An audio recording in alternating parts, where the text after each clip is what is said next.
السلام علیکم۔ عورتیں بازو نہ بچھائیں۔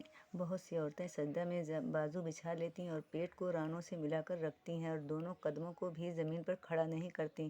واضح ہو کہ یہ طریقہ رسول اللہ صلی اللہ علیہ وسلم کے فرمان اور سنت پاک کے خلاف ہے۔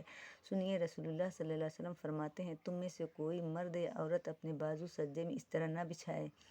نبی صلی اللہ علیہ وسلم کے اس فرمان سے صاف آیا ہے کہ نمازی مرد یا عورت کو اپنے دونوں ہاتھ زمین پر رکھ کر دونوں کہنیاں یعنی بازو زمین سے اٹھا کر رکھنے چاہیے، نیز پیٹ بھی رانوں سے جدا رہے اور سینہ بھی زمین سے اونچا ہو۔ میری معزز مسلمان بہنوں، اپنے پیارے رسول اللہ صلی اللہ علیہ وسلم کے ارشاد کے مطابق نماز پڑھو۔ آپ مسلمان مردوں اور عورتوں کو یکساں فرماتے ہیں، سجدے میں اپنے دونوں ہاتھ زمین پر رکھ کر اور اپنی دونوں کہنیاں بلند کر۔ رسول اللہ صلی اللہ علیہ وسلم جب سجدہ کرتے تو اگر بکری کا بچہ ہاتھ باہوں کے نیچے سے گزرنا چاہتا تو گزر سکتا تھا۔ نہایت درجہ قرب الہی۔ حضرت ابو ہریرہ رضی اللہ عنہ روایت کرتے ہیں کہ رسول اللہ صلی اللہ علیہ وسلم نے فرمایا، دراصل بندہ سجدہ کی حالت میں اپنے رب سے بہت نزدیک ہوتا ہے، پس سجدے میں بہت دعا کرو۔ اللہ تعالیٰ تو بندے سے ہر حال میں نزدیک ہوتا ہے، لیکن سجدے کی حالت میں بندہ اس کی بہت نزدیک ہو جاتا ہے۔ یہی وجہ ہے کہ نبی رحمت صلی اللہ علیہ وسلم سجدے میں بڑی عاجزی اور اخلاص سے دعائیں مانگتے تھے۔ رسول اللہ صلی اللہ علیہ وسلم عام طور پر زمین پر سجدہ کرتے تھے، اس لیے کہ مسجد نبوی میں فرش نہ تھا۔ صحابہ رضی اللہ عنہم سخت گرمی میں نماز ادا کرتے اور زمین کی گرمی کی وجہ سے اگر وہ زمین پر پیشانی نہ رکھ سکتے تو سجدہ کی جگہ پر کپڑا رکھ لیتے اور اس پر سجدہ کرتے۔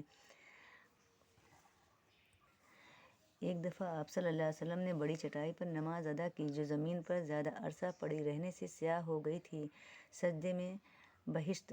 رسول اللہ صلی اللہ علیہ وسلم فرماتے ہیں، جب آدم کا مومن بیٹا سجدے کی آیت پڑھتا ہے، پھر پڑھنے اور سننے والا سجدہ کرتا ہے تو شیطان روتا ہوا ایک طرف ہو کر کہتا ہے، ہائے میری ہلاکت، تباہی اور بربادی! آدم کے بیٹے کو سجدہ کا حکم دیا گیا، اس نے سجدہ کیا، پس اس کے لیے بہشت ہے، اور مجھے سجدے کا حکم دیا گیا، میں نے نافرمانی کی، پس میرے لیے آگ ہے۔ لمبا سجدہ کرنا۔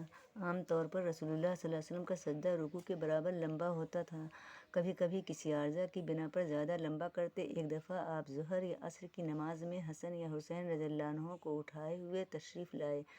آپ نماز کی امامت کے لیے آگے بڑھے اور انہیں اپنے قدم مبارک کے قریب بٹھا لیا، پھر آپ نے نماز شروع کی اور لمبا سجدہ کیا۔